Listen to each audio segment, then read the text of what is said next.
scholars, students, and esteemed guests, good afternoon.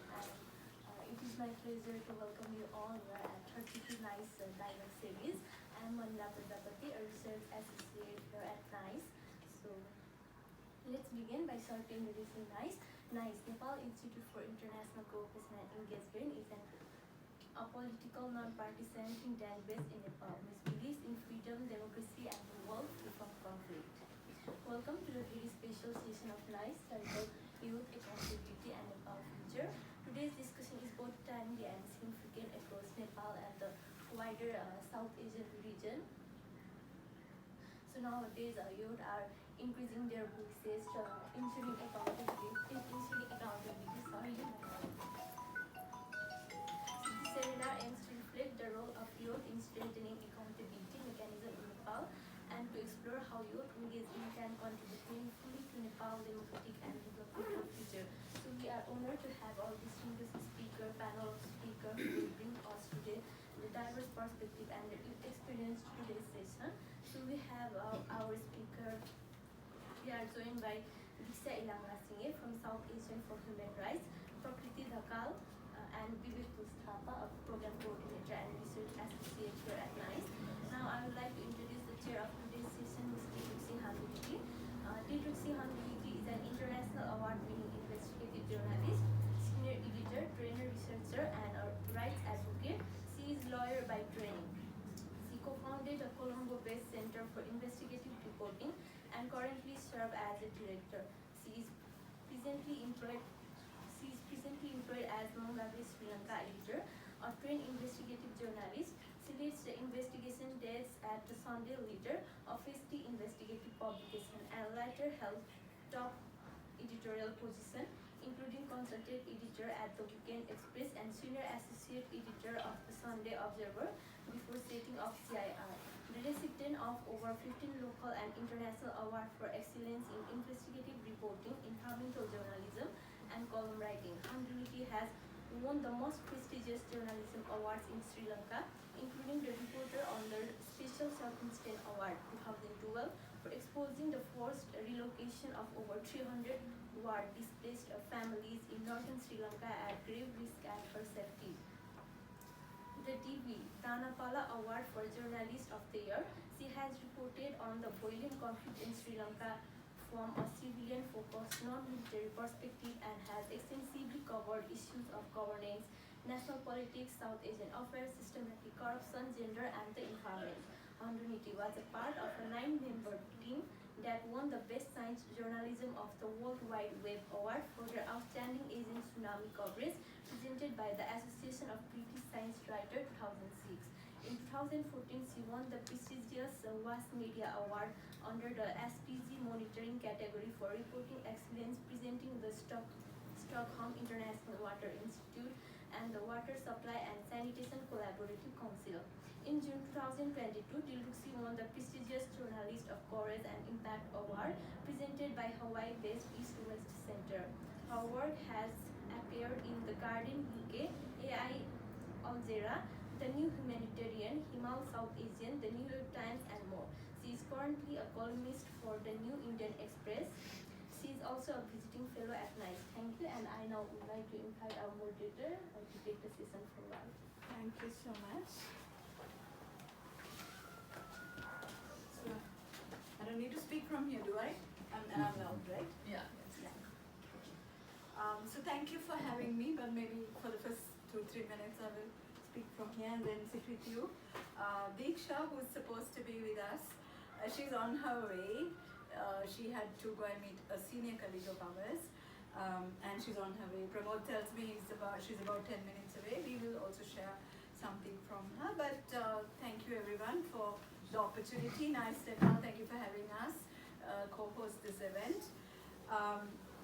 Following the unrest in Nepal last September 2025, we came here as part of a mission representing the South Asians for Human Rights.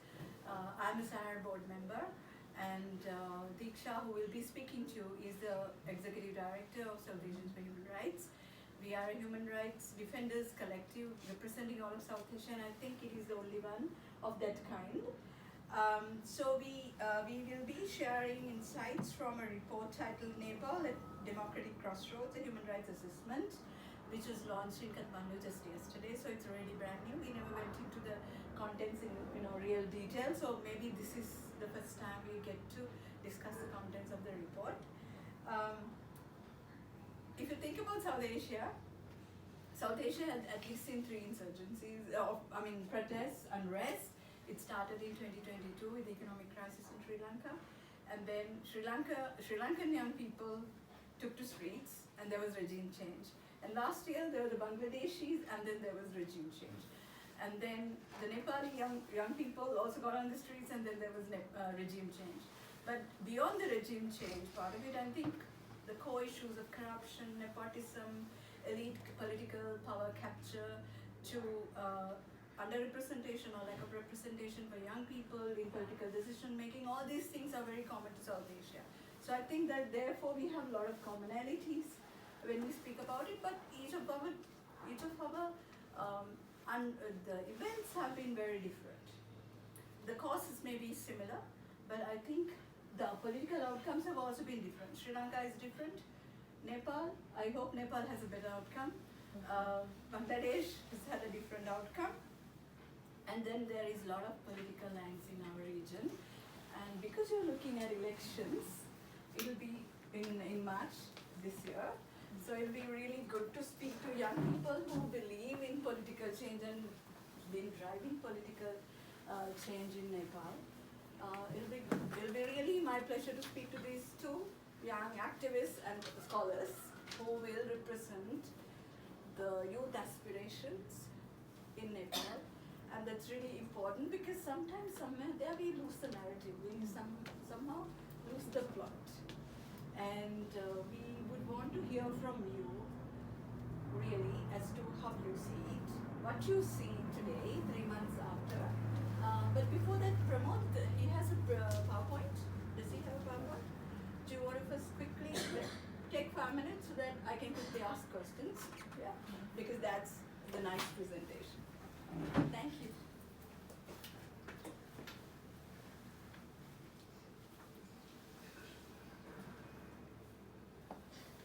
Thank you, Lukshi, for giving me the floor. And good afternoon, everyone. My name is Vivek Dostap. I'm Program Coordinator and Research Associate here at NICE. I wanted to talk about the patterns, inspirations behind the Gen Z movement and the repression of the Nepali state. So the massacre on September 8th did not just happen because the security forces felt overwhelmed by the number of protesters, and it's necessary to understand the behavior of human rights abuses that have been committed by the Nepali state. If you look closely, you can see a pattern of ruthless crackdown even before this protest happened. So I just wanted to talk about the inspirations behind the Gen Z movement, because earlier in the same stage I had the pleasure of talking with Ms. Tanuja Pandey, a prominent Gen Z activist, and she pointed out that the violence that we saw on September 8 and 9, that was not the spirit of the Gen Z movement. And I wanted to show you all what was the actual spirit of the movement behind the intentions of the September 8 protest. So I actually had a long video. I think I will not show you that. So first I want to show you this picture. Can you see this picture? This is in the Patan Darbar Square. This was in 2020 when the Nepali state was failing to give even basic health facilities to its citizens. And what happened was, in the first day, the young protesters went to Balwatar. They had taken time of 2 hours to protest against the government then. It was the same government that we had in September 8th.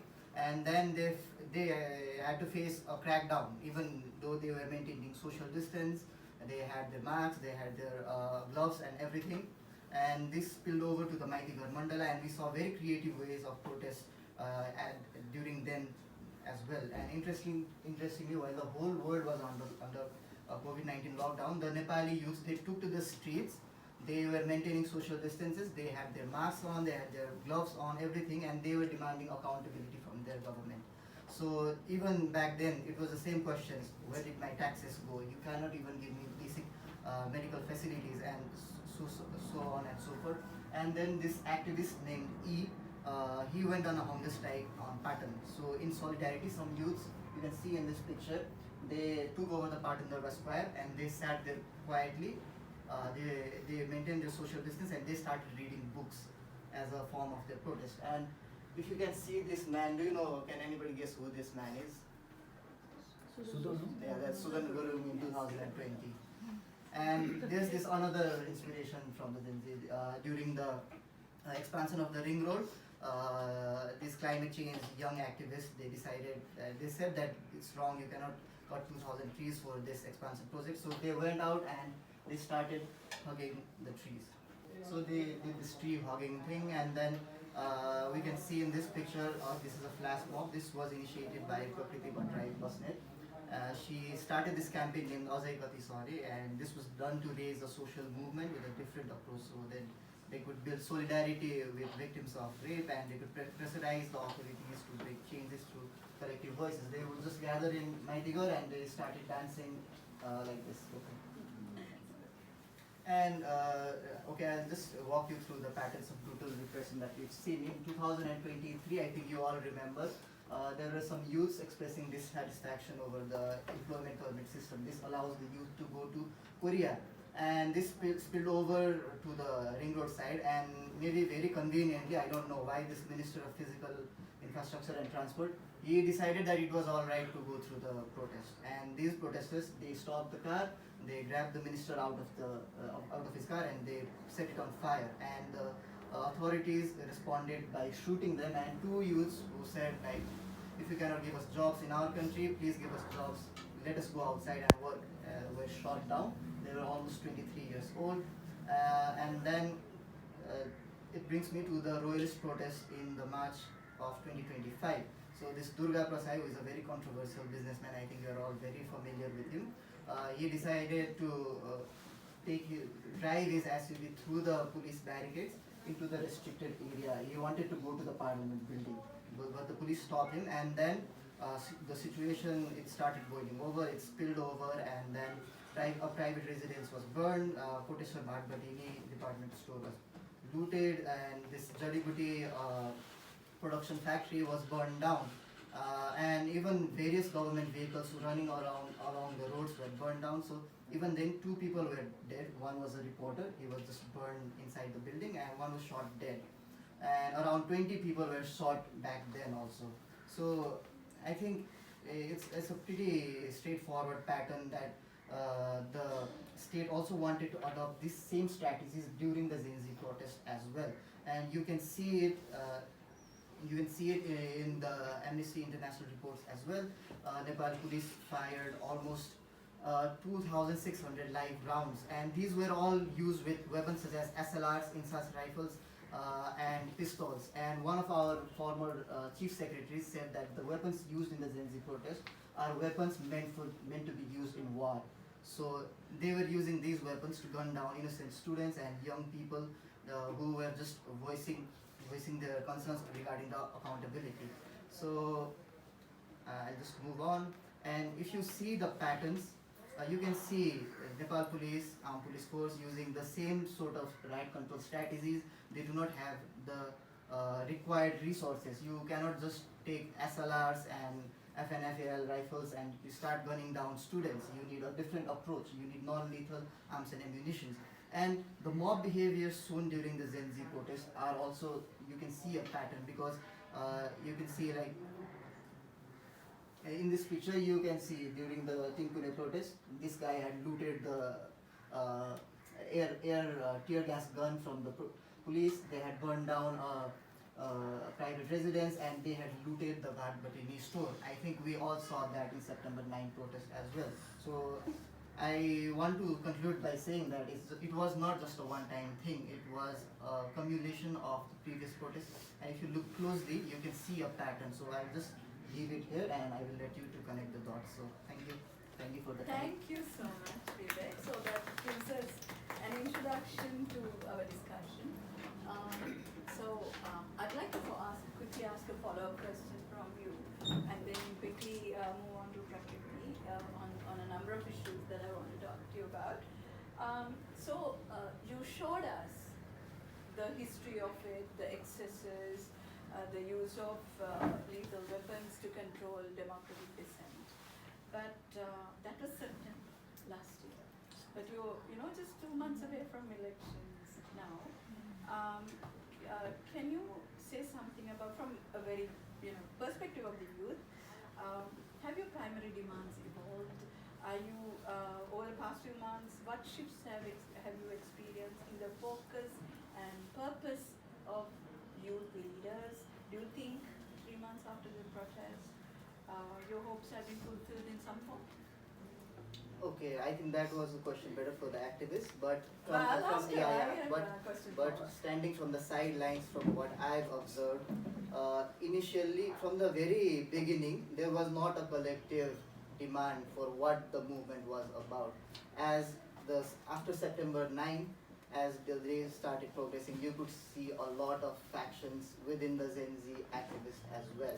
There were the royalists. There were people supporting the directly elected prime ministership. There were people who did not want the federal system or the republic system. So I think as we move ahead, what I've seen, one significant move that I've seen is most of the Gen Z factions have started coming under one umbrella, that is of the BEL, Rashtriya Swatantra Party. So they've managed to bring together some prominent faces that the Gen Zs had been looking up to right after September 9.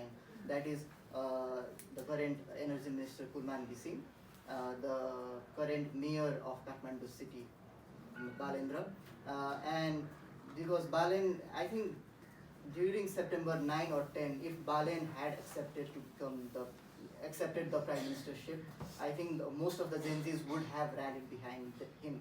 But I don't know, maybe it was a question of legitimacy, so Balen did not accept it. Now, Rabi Lamishane, who is the chair of this party, has been released from the jail.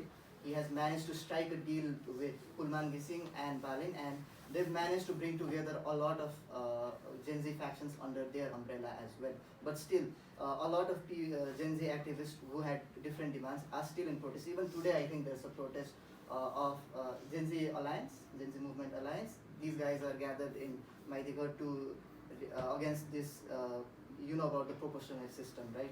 Yes. So they have accused all of these parties of misusing the proportionate system, and they are raising their voices out there. And then there's this Miraj Dungana with his Gari Khana Deo Abhiyan. He says there will be no election until and unless there is a directly elected prime ministership system.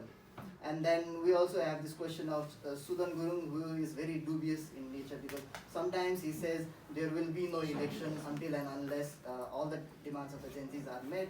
And you can see him running around trying to get all this Kulman, Balen, Rabi Lamishane under the same umbrella right now. And I've even heard he is himself even preparing for elections himself. So these are the changes that I've seen from a very fragmented units. They are trying to come together right now. Thank you, Vivek. So I will move to Prakriti, and thank you for being here, Prakriti. So want to ask the same question in some way, whether things have changed and towards what, whether at least some of those demands have been met. That's one. But I want to ask you a more pronounced question related to your own experience. You engage with people at multiple levels and have a very strong link with grassroots, right? So you've been working at these 14 districts from what I've read. And so among the core issues that young people protested about is also the fact that elitism and political capture and exclusion, they are very important things. Casteism, all those things have also become such important things, which drives a level of exclusion from political power and also civil society. Do you think the protesters actually saw regime change as the primary change that they wanted, or was it towards more structural changes? Do you see that happening? Thank you, and then thank you, Vivek, for giving the status quo of what's going around. And then I would like to start as, though I belong in the A's of Gen Z and 27 years old, don't necessarily mean that just the representatives from that one. And I'm also a firm believer of that. It's not just the Genji, they were brave enough, including my friends who started the protest, but it's a protest for all the Nepalese, protest for the accountability, protest for the inclusive meritocracy, protest for all those voices to be heard, and same you said, protest for those underprivileged and marginalized to get space up front. So I would like to start thanking to those who were up front and were there, and also again would like to remember all those 72 lives lost. And in cost of what is a big question that each of us are questioning to ourselves. Same as every one of us seated here in this small cozy room and then listening what this person as a Gen Z activist is going to say. I was not in Nepal, I was in Egypt doing my regular work. I used to study in London. I was doing my master's in London School of Economics, and then I co-founded a company, and then with this, young energy, do this and that, and I was there and doing my regular stuff to build myself, to get all the skills, work experience and things, so that I'll feel equipped enough to come back and contribute back home. Then I saw the protest happening, and then as everyone here inside Nepal, all of us were panicked and hopeless outside Nepal as well. As someone always been involved into policy making process and what kind of discourse is ongoing in the country, the incident triggered my notions, and then I returned back home. I'm gonna share a little story, background story, and then we'll connect with is it system change or a reason change. And when I returned back, I had so many questions, as all of you had or still do have, to my Gen Z friends, and I tried to get answers from them, but I realized that no one has a specific answer or direction of what's going on, and I felt like Kathmandu is an epicenter for the politics, and people were running for, ministerial candidate and this and that, power hunger. It was so chaotic, and then I felt that as someone who always had aspirations of getting into this political circle and was building self through work, through study and everything, I felt like I need to pause that aside. I need to understand. Even to understand myself, I need to understand what's going in the country. So I started a dialogue journey. So dialogue journey is to listen, understand, and connect. So I started from my hometown, Chitwan. Before getting out from home, I told my mom that this is the journey I'm doing to understand Nepal through my lens. And then if something even happens to me, you have to be happy enough saying that your daughter did it for the country. So it was very, safety issues, unpredictable, and I was planning to go and talk to gender leaders, to the existing political party people, to mayor, to SP, everything. Anything would happen to me. But I had this willingness to understand and a fire to get out and talk and connect to people beyond Kathmandu. So I started from Chitwan, and I met a couple of Gen Zs. I had an interaction with SP, CDO, existing party leaders, and then moved towards Mardi and several other places. And I ventured to Nepalganj, Kolpur, Jajakot, and some other areas, walked for almost 2 hours, even up in the Jajakot, and returned back to Kathmandu. And then I was sharing these stories of, I'm doing this Samvad Yatra. This is a listening journey.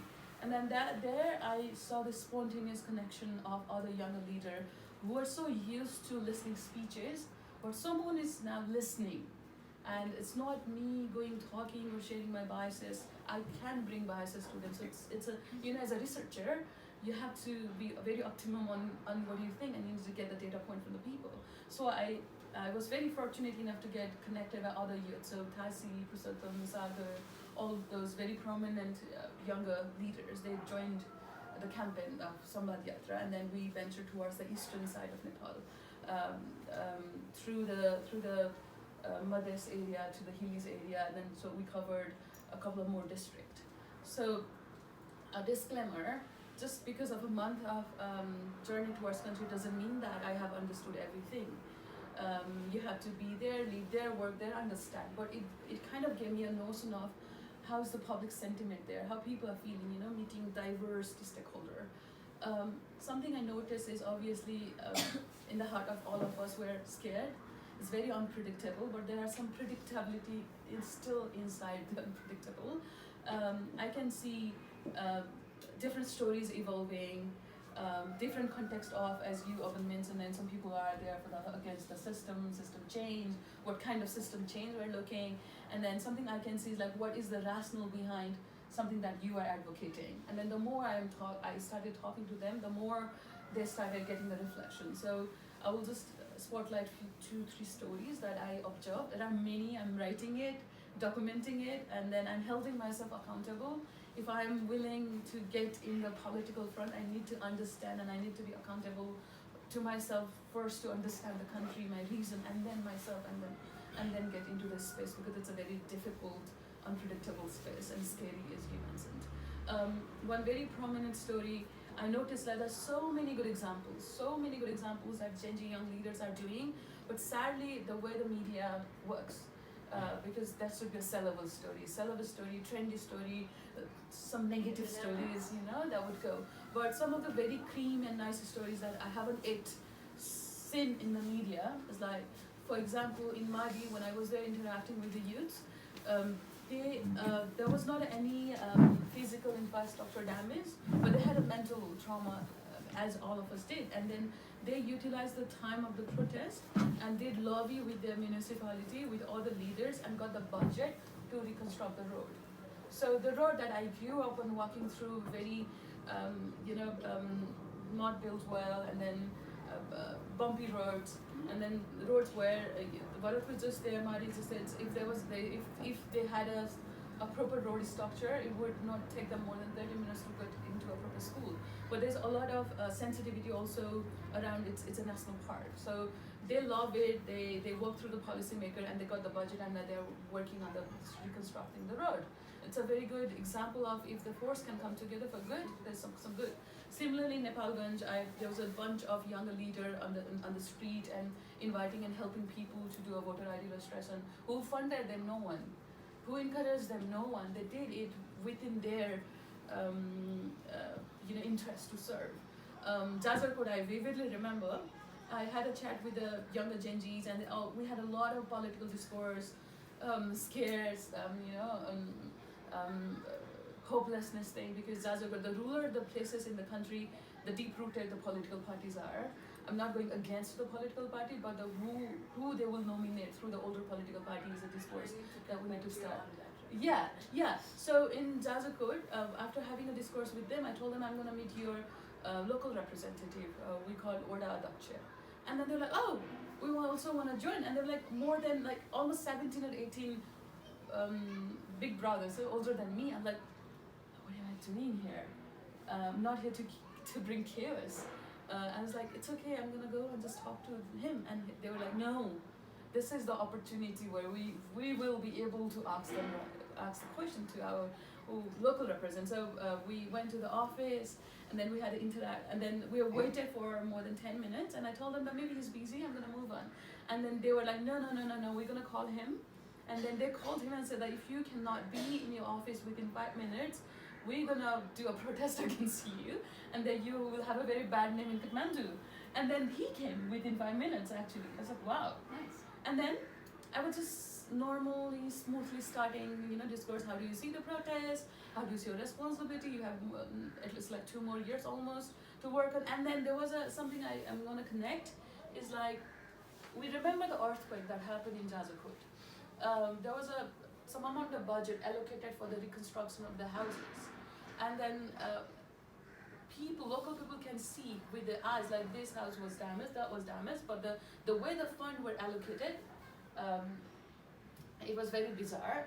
And then they asked a question to him, and then he was not able to respond back, and then there was a very heated debate, but towards the end we got a very good streamlined conclusion and then action points. So what I'm saying here with this example is, sometimes we can play a very good role as a mediator. I was no one in there. I just said I have some questions to your representative, and they were there joining me. So many similar stories. I'm gonna stop here. So now your question too is the protest is not for the ideology, it's for the urgency happened. So it's not for the structure change. It's a young federal country. People are still learning how the the roles and responsibility distribution works, and if you advocate for the again system change, where we are heading towards. So it's a reform for the young leadership. And then some of the mandates, I really love all the mandates the JJ leaders have done.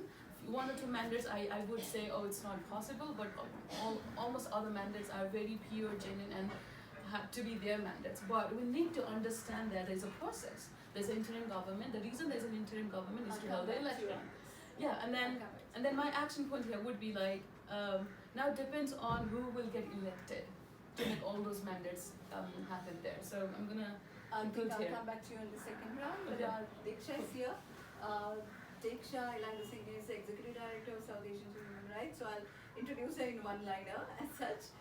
Diksha, so connecting to this discussion, first we saw we had a presentation as to the primary drivers and how it has happened, and he showed us, he walked us through a process of people's angst and how it has developed over a period of years, and it's not this one off thing. Looking at the presentation, the release of the report by Sahar just yesterday, I think we have an opportunity to discuss some of the findings that you have. So ahead of the March 5th elections, listening to both of them, young Gen Z leaders, that what do you think would be in order for this process to gain public trust and deliver at least on some of the demands that young people have been raising during the protest, before and after, can you just share the three main priorities ahead of elections, and what should we look forward to? Firstly, I must apologize. I'm really sorry. I didn't expect this sort of traffic. In fact, I've never seen it before. So, also too nice. I'm extremely sorry. But just to move on with the question, I think you brought in one point. One priority that needs to be addressed is to revive a form of public trust now, because what we see in Nepal is that there is absolutely no sense of trust in any public institution, in any political party, in many of the traditional political parties, and also there is also misconceptions formed around the elections. As a human rights organization and as human rights activists, our call is that elections are the democratic way to go about. There is no other option for it. If we are to sustain the democracy that Nepal has so hardly fought for, elections have to happen. And any other force that will say otherwise is, I personally believe, is against democracy. We now see that there is a certain level of commitment from the political parties, from their PR lists, etc., that they want elections. But the second priority, I think, is also a pressure towards a reform within political parties. We see that the whole Gen Z movement called on for a second-tier leadership, which we are not seeing in any of the political parties. And there has to be some form of pressure from the young people as well as from within the political parties that there is reform. And that without that reform, the whole purpose of the protest is going to be lost. And it looks like a very daunting task, but at the same time, I think it is much needed, and there is a lot of conversation needed around that, and advocacy with political parties. And thirdly, I would think that one reason for where Nepal, the Gen Z movement, or whatever you want to call it at this point, is the fragmentation. And you mentioned about the forces that were fragmenting the whole Gen Z protest. There has to be at least some form of unifying factor among the Gen Zs. They were unified on September 8th and before, and they unified for a cause. And I think their ulterior motives aside, there has to be a form of unification for the cause, for coming into the streets, and at least the, it's a wrong word to say, but I would say the most sane voices or within the young people must come together at this point of time, so that there is aspiration for the change that they want. Thank you. Thank you for the brief answer as well. So we're going to take, because she also has a presentation, but before that, just before that, I thought we'll do this one short question and answer session, one more round, just 3 minutes, so that there is enough time so that they can engage with you. I would like to go to Vivek and ask you this, give me a very crisp 3-minute answer to this question. So you were talking about the use of lethal weapons and how the suppression tactics of the state and how they go about. This is just true of South Asia. Like, we're very violent people, but at a point, that's given. So tell us, what steps have you taken to deliver justice to the lives you lost? What have, after the project, what have the young leaders been doing to advocate for justice for those lives lost? Very specific. Okay, so the young leaders have been trying to pressurize the government through the streets or like dialogue, and in return, the government firstly has formed a commission to investigate whatever happened on those 2 days, and then the commission has been investigating, and after that, the government gave a very the funeral procession which was held for the martyrs of the Gen Z movement. It was done with very high state regards, and then after that the state has also categorized the victims who have like very severe, normal, something like that. I'm not sure about the categories, but it has categorized the victims, and they are getting remunerations based on those things. And then after that, the state has also, I think it has been giving money and all that, and after that, various political forces have tried to bring the Gen Z injured and all those activists into their mainstream. So I think one of the parties, Rashtriya Swatantra Party, I'm speaking a lot about them, but it's not like I'm anyway affiliated with them, but they had given mother of a martyr. They have put them in the proportionate system, and I think other parties are also trying to incite other Gen Z activists to bring them into their fold as well. Yes, I think that's about it. Thank you. So, yeah, your turn. Yes. I also know you have great gender focus and you work with women, and like to see them better represented. But Nepal is a case study in that. But before that, I wanted to ask, as elections approaches, do you see some of these political parties have, since 2015 there is a quota system, and then there is Nepal has shown better representation of women. But at the same time, the glass ceiling, the sticky floor, they still continue to exist. And after 2022, again, which showed more representation, I think 32% of representation in the Parliament House. So, do you think the political parties are now listening to the young people, and they are listening to women and factoring in some of the demands that are coming?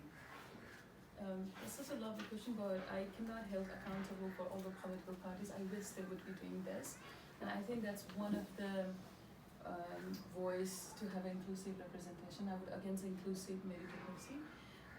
In terms of not just as a gender, also gender, caste, religion, geography, everything should be there in the health of account. And something, as Vivek mentioned, on the proportionate list, there's a lot of backlashes on few names, and then I think they are now restructuring it, which is also a good signal that if public is questioning, and if the party is restructuring, means it's listening.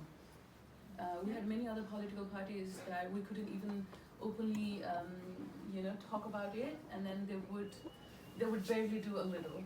So the questions are still there about the representation, are still unclear, but with the process, the way the public is being able to communicate and then held them accountable, since we're talking about accountability, I think it's coming there. Even in my case, I never saw me just as a women or a Gen Z, but whenever I'm talking and then putting up my inputs, I'm looked as, oh, so it's Gen Z and women. Yes, also, but also I am qualified.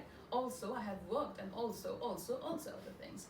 So it's very gray area, to call for the inclusiveness and also to have the actual intellectual representation as well. But something I have learned through the process is we should never stop advocating for women's right, for children's right, for disability rights, for the LGBTQI plus community right, for the rights of all those marginalized people from the marginalized and rural areas. So one of the bigger agenda for now for the new political reform is also for the representation.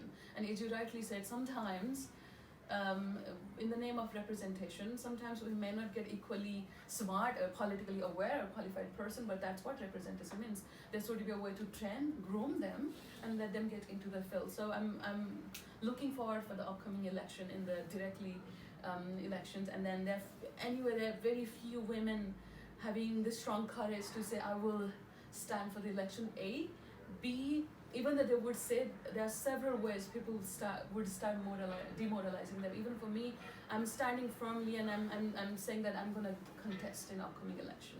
How much ready are we here? Do you see myself as an eligible candidate or just a young woman, or the Gen Z, who may not be capable But isn't enough? it good enough to be a woman and young and a Gen Z and a protester? So my voice here is like, it's my way of saying that I'm holding myself accountable and I'm keeping myself forefront and trying to run in the election. Means, are you ready, either as a candidate to run in the election or to support? Is a question back to the audience. And again, I had so many questions of accountability, and then all those old political leaders who sort of learn how to fire and how to promote as well through the processes, bottom up participatory democracy process. So I'm tired of asking all those questions. Now I want to get into this space where I will be answerable as well. So now it depends on the public And there's space discourse, for you. and have a space. That's my right. So I'm gonna talk about my right. I'm gonna grasp it if it's not given for the right. So this is, and then it's very difficult to come up with this energy and say that I'm ready to face anything can happen. But depends on, is the public ready, or are there many other young leaders? Am I creating the path? Am I creating the space for them? Thank you. Thank you. So Deeksha, I will ask a question and send you here to make your presentation. So this will be the first time really that we have the opportunity to see what the findings are of our October mission in Kathmandu. And we met a lot of people from various walks of life. So my question would be, there are other things, that are really important for Nepal. There's secularism, there is federalism, then there is transitional justice, so many issues that we still connect to and which are equally important to Nepal. So just think about that, and maybe you can address some of those issues as you present. Deeksha will make a brief presentation of the study that we launched yesterday. It's there. It's there, yeah. It's It's just there. you just have to be able to do that. Sit and do it. I can use this. No. You just need to check. Okay. That's a different. Okay. Thank you also to NICE and for giving us this opportunity to present our findings. We had it's an observation research kind of tour in October, and where Dilrushi, myself, and a few others, we after the Gen Z protests, our focus was also looking at the human rights issues around it. The use of lethal force was one of the biggest concerns that we had, and how the police came about understanding it, the structural drivers of unrest, the patterns of the manipulation of the protests that we wanted to understand, which we, even before coming, which we kind of looked at from the media and understood that there was non-youth and opportunistic actors that took part in the 8th and 9th violations.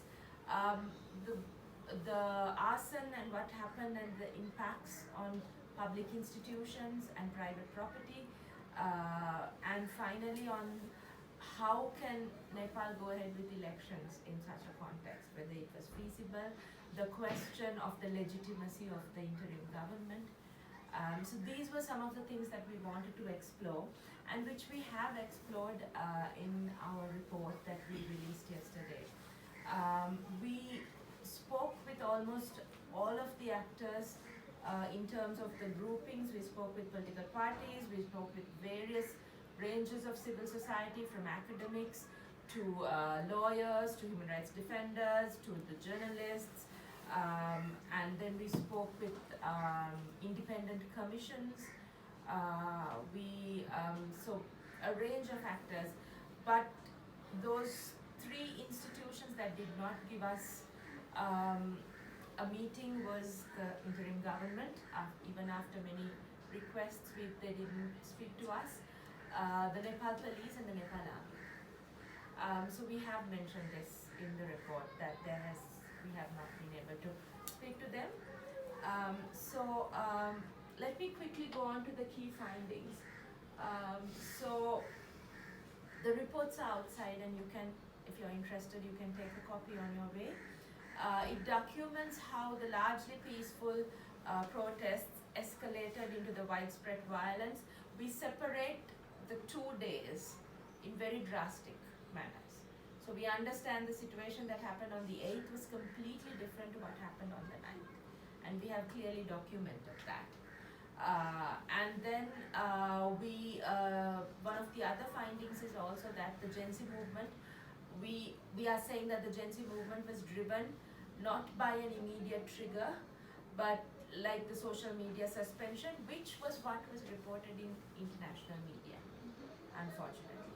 But we are saying that that was not the case, and that it was more deep structural grievances which range from corruption to political elitism, casteism, failure by repeated governments to address the issues. One of the other key findings is that the infiltration.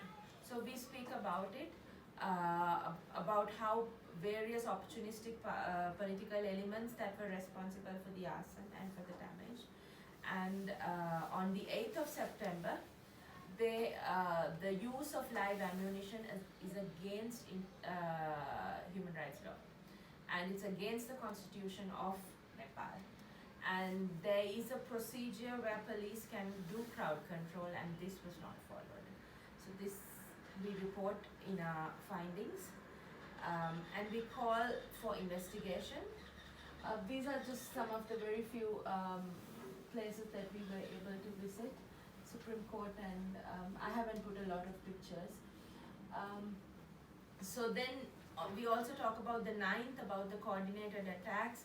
On the arson, we question why public institutions where taxpayers' money will be used to rebuild the whole thing was burnt down. For what reason? And this also was a result of further institutional collapse. So there was also ulterior motives. Then we speak about the prisoners that were released, escaped, whatever you want to call it, and the critical judicial records that were destroyed. We very specially speak about how there have been in certain areas the rapists that have come out of jail and who have now become a threat to the victims. Not only that, but that is also one particular concern that we have. And we discussed how difficult it is to put these people in jail in the first place, and the process of it, and then when something like this happens, we question what will be next. We have serious questions on the accountability mechanisms. We question the Judicial Inquiry Commission, their composition, their credibility, their scope. And then we are also talking about the longer term implications of how there has been a growing reliance on the Nepal army. And we have our concerns, very especially from a South Asian, if you look at South Asian countries, and the role of the army in each of these countries.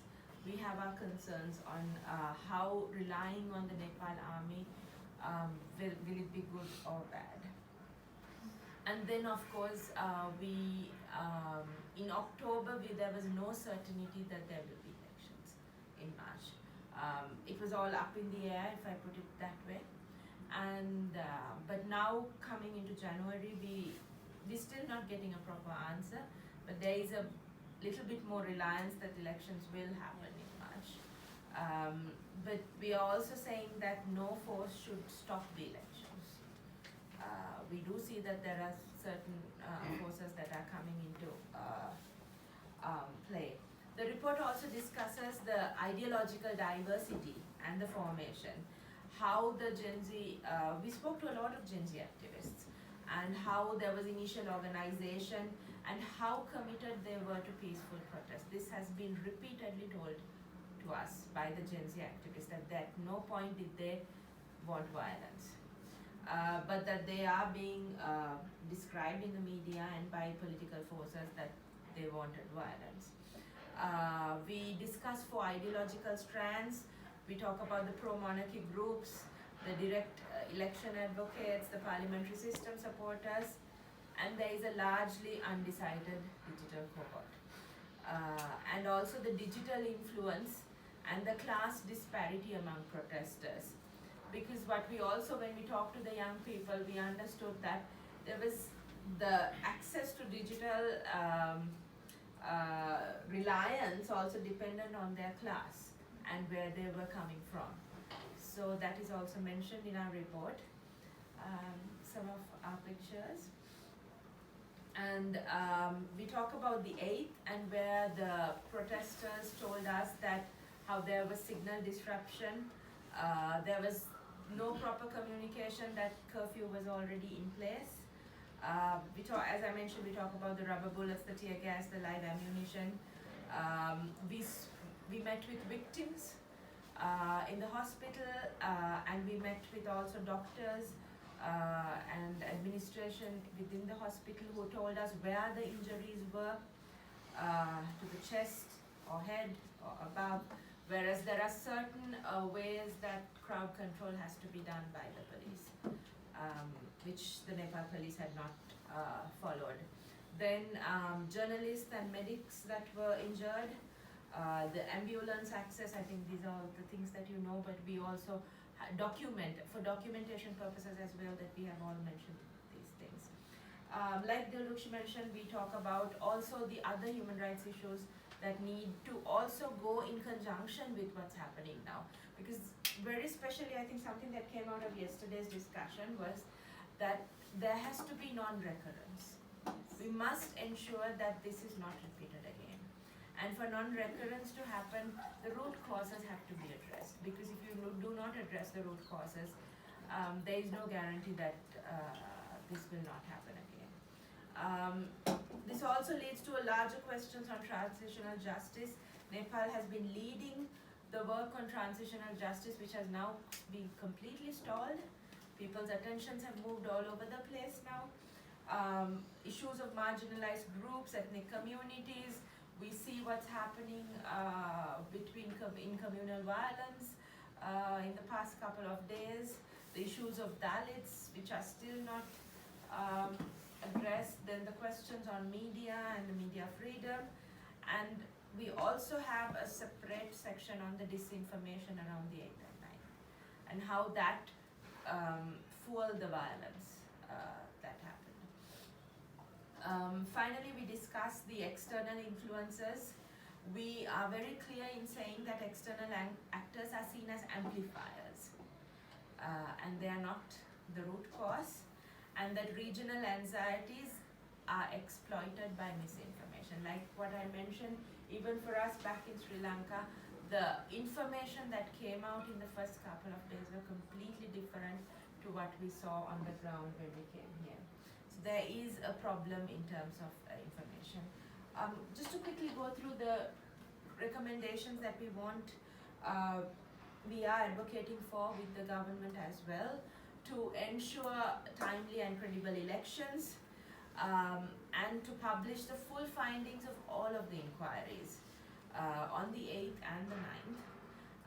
Because we fear that, like all commission reports that happen in South Asia, that there will be a chance that either the commission report will not be published or that no action will be taken following that. We are concerned and that the government must make measures to reform crowd control policing in line with the international standards. And there has to be safety for journalists, human rights defenders, marginalized communities, and now I would also add the Gen Z activists who are really coming out and speaking up for what is much needed. We strongly believe that without meaningful accountability and as I mentioned earlier, inclusive political reform, Nepal risks entrenching another cycle of impunity, polarization, and institutional fragility at a very critical juncture at this point of time. Thank you. Thank you, Diksha.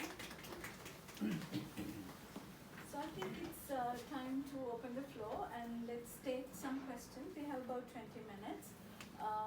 I'd really appreciate if the questions are questions and pretty brief, and tell us who should be answering your question, and then we will direct the question to the speakers. So anyone who's willing to ask a question?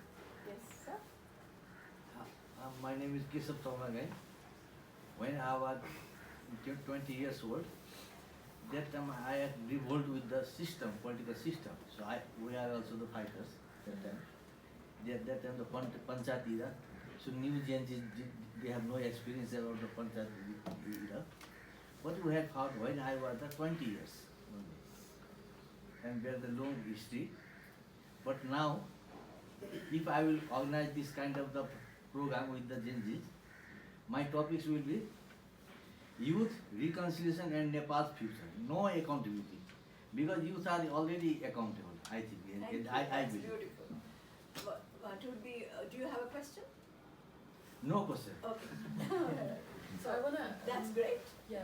Maybe I wanna add quickly something to you. Thank you very much for being here. Something I have noticed is like, this is not a race against older or younger generation. This would be something intergenerational dialogue. And then, as you rightly mentioned, there's so many things that we have to listen and learn. And then also, I would like to add, I don't think we are as resilient as you were at that time, which should be accepted. And then there should be a new way of finding the path together, not as too isolated for us. Because future is demanding the Okay, reconciliation. sorry, sir. Yeah. There's a question, and how many, just put your hand up, then I will, okay, please? धेरै धेरै धन्यवाद छ सबै प्यानलिस्टहरूलाई। मेरो नाम फटिक थापा हो है। कति राम्रोसित प्रेजेन्टेसन गर्नु सबैले, स्पेसली अहिले चाहिँ म प्रकृतिजीलाई सोध्न खोजेको तपाईँको यो जेनजीको यो अहिलेको अवस्था देखिराखेका हुन्छु मैले, एक आपसमा फुट भएको र हरेक मेन पोलिटिकल पार्टीहरूले चाहिँ जेनजी आफ्नै पार्टीमा चाहिँ जेनजीको उसलाई चाहिँ इस्युलाई चाहिँ एड्रेस गर्न खोजेको जस्तो पनि देखिन्छ भने मेन जसले उ गर्यो त्यतिखेरको 8-9 सेप्टेम्बरको हो, त्यतिखेरको जेनजीहरू फेरि एक आपसमा फुटेको देखिन्छ होइन। अनि उतातिर यो नयाँ जुन मोर्चा पार्टीतिर छ नि रघुवाला, त्यसमालाई चाहिँ त्यो गर्नुको लागि उसले फेसिलिटेट गरेको जस्तो लाग्छ के अरे जेनजीहरूले होइन। तर त्यसमा चाहिँ निकै चर्को आलोचना के छ भन्दाखेरि यो भालेहरूको पार्टी भन्ने चाहिँ भालेहरू पुरुषहरू मात्र भन्ने छ। त्यस कारणले यस्तो अवस्थामा आउने इलेक्सनमा जेनजीको अवस्था कस्तो होला? I'm not Nepali. I would like to answer to this. Of course, of course. Is it directed to her? Yeah. Okay. मलाई चाहिँ सुरु चाहिँ कसरी गर्छु भने मलाई एकजनाले भन्नुभयो क्या प्रकृति यो सबै जेनजीहरूको सबै मिलेर आइडियोलोजी बनाएर आउनु सक्दैन र आउँछ र भन्नुभयो होइन। अनि मैले भने तपाईँको दिमागमा मिलेनियल्स भन्दा के आउँछ? उमेर।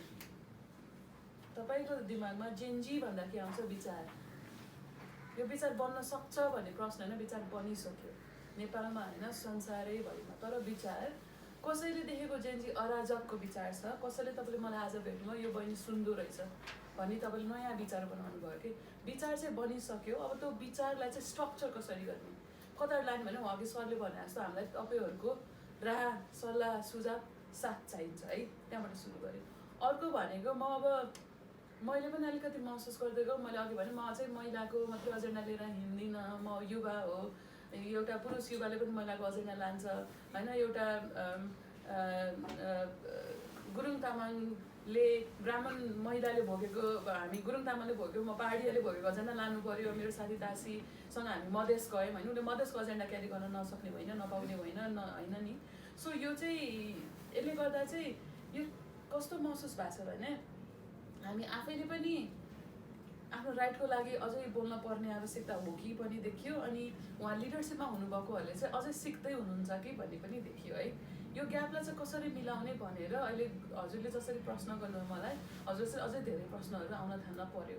म आफै पनि अघि मैले भने म लड्छु चुनावमा भनिरहेको छु नि त, 27 वर्षको मलाई कतै डर होला नि त भित्र, तर पढाइ काम सबै त एउटा अर्को क्यान्डिडेटसँग मिल्ने नै त छ। अनि मेरो ठाउँ चिना छैन कि, ठाउँ डुला छैन कि, ठाउँ बुझा छैन, के आधारले तिमी सक्दैनौ र पाउँदैनौ भन्नुहुन्छ त मलाई कन्भिन्स गर्नु पहिला भनेर यो मैले भनिराख्दा चाहिँ मैले म जस्ता मेरो बहिनीहरू, त्यहाँ मेरो बहिनी नै छ, दिदी तपाईँको क्याम्पेनमा म काम गर्छु भनेर आशा शैली नि, म जस्तो बहिनीहरू, बहिनी मात्रै नभएर भाइहरू पनि आउन सक्ने बाटो बनोस् भन्ने हो होइन। अब आउने सत्तामा जाँदाखेरि चाहिँ अघिको कन्भर्सेसन भने जस्तो सिक्दै सिकाउँदै लाने हो, तर आवाज चाहिँ अझै लानु पर्यो, किनभने धेरै पुरुषहरूको देखिन्छ बहुमत, अनि त्यसको लागि चाहिँ एउटा मास्कुलन एनर्जीमा फेमिनाइन एनर्जी पनि चाहिन्छ, ब्यालेन्स पनि चाहिन्छ। अब उहाँ पुरुषहरू हुनुभयो, उहाँ सबैमा, अनि महिला भएर सक्ने अघि भने जस्तै क्षमता भएको महिला पनि हुनु पर्यो, अनि क्षमता छैन भन्दा क्षमता दिने कसरी त नि, घुमाइफिर कहाँ जान्छ शिक्षामा, घुमाइफिर कहाँ जान्छ समाजमा, घुमाइफिर कहाँ जान्छ विचारमा के परिवारमा जान्छ नि त, परिवारमा छोरा र छोरीलाई हेर्ने तरिका होइन। सो सबैतिर रुटबाट, त्यही भएर म चाहिँ समाज मन पराउने मान्छे चाहिँ समाजबाट, घरबाट, परिवारबाट जानुपर्छ, त्यो चाहिँ सुध्रिएर आउनुपर्छ। जसरी तपाईँले मलाई प्रश्न गरेर, तपाईँ पनि एउटा पुरुष हो, अग्रज व्यक्तित्व हुनुहुन्छ नि, तपाईँले यो भएन है भनेर प्रश्न गर्नु, तपाईँ आफैमा पनि त्यो एउटा स्वच्छ विचार आएर गएको हो नि त, यो चाहिँ यताबाट यता जानु पऱ्यो। जहिले पनि यताबाट टिकट लिएर मलाई भोट दिनु होइन, अब जनताले यो हो हाम्रो क्यान्डिडेट, यस्तो क्यान्डिडेट दिनु भने यताबाट आवाज जानु पऱ्यो कि। अब त्यो चाहिँ अपर्च्युनिटी आइरहेछ जस्तो लागिरहेछ कि। पहिला त तपाईँले सोच्नुहुन्थ्यो त 27 वर्ष एकजनाले म चुनावमा उठ्छु भनेर, अहिले सबैजना खिल्ली मेरै घरमा खिल्ली उडाउनु भएको थियो अगाडिको चुनावको बेलामा, अब त सुन्न थाल्नुभयो क्या होइन, उनीहरूले लिन्छ स्पेस भनेर। सो यो लडाइँ चाहिँ छौँ हामीसँगै, अनि हामीले हाम्रो हक अधिकारको लागि लडिरहेकै छौँ, अनि तपाईँहरूको साथ चाहिँ thank you. So any other questions? Okay. Hello, I would you like know whether there was a participant from other countries behind the youth movement in the Europe last year? Because being from close and slogans are unusually. And we all know 7 years ago in China, Hong Kong also have a protest youth. But the youth protest behind there to many American and the country support. It is difficulty for China government. And China government is very angry.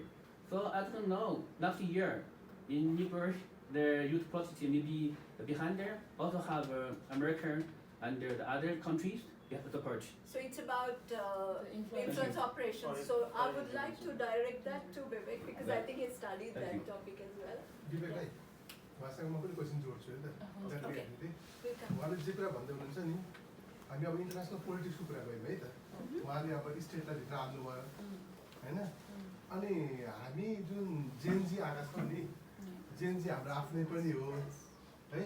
अब ऊ Chinese भाइले युएसको कुरा जोडेको भएर म अलिकति जोड्नु चाहेँ कि, हामीलाई जस्तो बहिनी युकेबाट पढेर आएको भन्ने भयो, अनि हामी यहीँको प्रडक्ट पनि छौँ, we have a different ideologies and my speakers they are from Sri Lanka, you have got your own experience. Yes. Right? So we are talking about the experience of all these things. And हाम्रो बहिनी you want to be a leader right now out here with us. And तपाईले हामीलाई सोध्दै हुनुहुन्छ कि म leader बन्छु, can you support us? Okay. Yeah. अनि विवेक भाइले जसरी सुरु गर्यो, that is the factual point that why we are standing here. Yes. हैन? So Gen Z जसरी डेभलप हुँदैछ, we know ourselves as he said, we have got so many ups and downs on the basis of international politics. International politics को हावाले हामीले जे भोगिरहेको छ त्यो हामीले भोगिरहेको छौँ, हामीले बुझ्यौँ। अब चाइनिज भाइले भनेको अनुसार अनि दीक्षा बहिनीले want to be a leader भनेको अनुसार and my Dia, you had a very big and a very wonderful research on the basis of our act here. Yes. Hey, what you said that you found some information, you didn't find some information, some authority they refuse you to give, like saying, oh, army. So what would be the question? I Yeah, can yeah, yeah. split the question from Yeah, us. so, my question is for all the three, yeah. Okay. So Dia said that my defense, they refuse her to respond. Yes. Yeah, so it's a security conscious. We are in a very hard time. We don't know what is really happening to us. Okay. So maybe that for the security conscious, they fail to give you the right answers or to respond to what because we don't know what is the right things. What would So, be your question? Yeah, my question is that to Diksha Baini, to be a politician, you should have a Understand. ideology first. So what is your ideology? Alright. On which base you want to come with us to ask for your vote? Thank you. Yeah. Thank you. And so my we- question for Vivek? no. Diksha? Yeah, Okay. yeah. Great. You did a research on our base, Yes. so you found that our people they refuse you to give or to respond to your questions. How do you feel it? So it is important to give you all the information or to hide for the security conscious? I don't know. All right. So let her answer Yeah. that question. And so everybody got their question. So I'll start with the influence operations and the role of international players. Okay, thank you, Yang, for your question. It's very relevant. So I want to make it clear, it's a very homegrown movement. But if you want to know about the foreign influence, I think it's less about geopolitics and it's more about pop culture. Okay? Thank you. And I'll tell you how. Firstly, before the movement started, in our TikTok, you know TikTok, right? Do you? So in TikTok, we started seeing videos of the protests in our neighborhood region, Southeast Asia. So in Indonesia, we saw all these anime flags, One Piece pirate flags. So One Piece anime has been a huge influence for youth, right? So you saw a lot of people. You talked about uniform clothes and symbols. So one of the symbols that we saw is of that pirate logo that we saw. So a lot of youths were inspired by the youths from Philippines and Indonesia. So they also wanted to speak out for their cause. So one of the influence is that in terms of pop culture. And then maybe I want to talk to you about this Tibetan original blood episode. So there was this biker gang. Were you there in the protest? No, right? So and if anybody was there on the protest on the day, I think you've noticed like a lot of biker gangs going, right? Like they were using their very loud exhaust motorbikes and they were enticing the crowd like they were making them very emotional with their exhaust and all that. And there they saw this jacket. It was written TOB and underneath there was written Tibetan original blood. So all of the most of the people started saying things like it's inspired by Tibetan, it's funded by Tibetan, and even for our northern neighbor it was a huge concern. But I have friends in the place where these guys are. So these are just normal day-to-day teenagers. They just like showing off their bikes. They just like being cool. Thank you. Right. So when I saw these biker gangs on the day of the movement, I knew these guys are gonna get in trouble tomorrow. The traffic is gonna seize their bikes. They're gonna get a fine and everything. But what I found hilarious was all these speculations coming, and these teenagers, these poor boys, they got in so much trouble than what was anticipated. So there was an assumption that they were representing external interests. yeah, because the guy who was the leader of this group, so I think he's half Tibetan. His mother's side is from Tibetan, and there's a lot of derivative names for that group. Some call it like Tibetan original blood and the original brotherhood. So there's a lot of things that there. But what they saw, the people saw, was this guy Dawa Chiring. I guess his name is something Dawa. So he had this jacket, and in that his jacket is written Tibetan original blood. So everybody started saying that there's this influence of Dalai Lama, and to add fuel to the fire, Dalai Lama also somehow found it very convenient for the first time in history to congratulate the Prime Minister of Nepal. So it added more fuel to the fire, but I don't think there was any foreign influence in this movement. I So hope it was that answers your organic question. and Yes. from there. So I'll shift to you. Okay, there was a very direct question on ideology and why should people vote for you? Yeah, I think I would also want to respond back in Okay. a few of the lines in Nepali and then I'll come back to English. भगवान् गौतम बुद्धले भन्नुहुन्छ नि शान्तिको लागि मध्यम मार्ग रोज भनेको कि अहिले चाहिँ I don't think this is a fight against right or left ideology. This would be, I am more prone towards central, but there's some national agenda that should be keeping anything, regardless of anything and everything, national sovereign should stand up, right? And then I think Sovereignty, right? yeah, national sovereignty. And then I'm giving address to the referring to Buddha's central ground.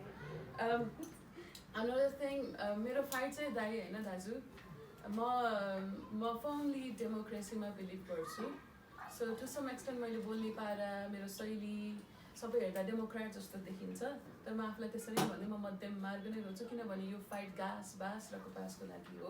Basic needs fulfil नभएर भएको आन्दोलन हो र basic निड्सको लागि कहाँनिर जानुपर्छ मध्यम मार्ग भन्छ है. मलाई एकजनाले भन्नुभएको थियो कि प्रकृति नेपालको कुनै भूभाग छ, त्यो भूभागको जमिन र जमिनको सट्टा त्यहाँ 10 लाख नेपाली छन् हैन, तिमीलाई एउटा अप्सन छ 10 लाख नेपाली बचाउँछौ कि त्यो जमिन बचाउँछौ भनेर के. If I ask that question to you, how would you answer? Would you save, let's say, this is a hypothetical number, would you save 10,000 of your national citizens or would you save 10 acres of your land, Nepalese land? It's very difficult to take one side. But if I have to choose, the immediate reaction was, no, I'm going to save people. But the more I started thinking, I would rather find those 10,000 people who will be willingness to sacrifice their life for the land, and I could be one of them as well, to save the country.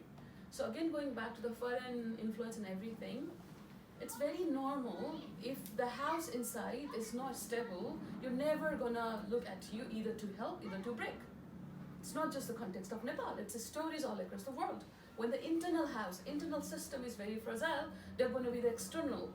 So the question is, how would we able to create the stability, get the strengthening, so that even though there are people or the agencies or anything with the vested interest would struggle to interfere. So I think this will be my, I don't know, political part. यसले चाहिँ justify गरेन हैन. Alright, Oh, that's oh, the yeah. response, so we can, Yeah. Justify गरेन. we just have to conclude shortly, so we would like to now move on to Diksha, but hold your questions, like if you answer quickly enough, we can take one single round of questions. Diksha. I'll just kind of also clarify you when you asked about the infiltration. And we are very clear in saying that it was homegrown, exactly what Vivek was saying. But there are allegations that was reported to us about the youth being trained by the Americans, then the RSS factor, the rest of the country factor. But what we believe and what there is evidence is of that angle came much later. That was the infiltration part of it. But it was not the original plan. They just used the moment, they seek the opportunity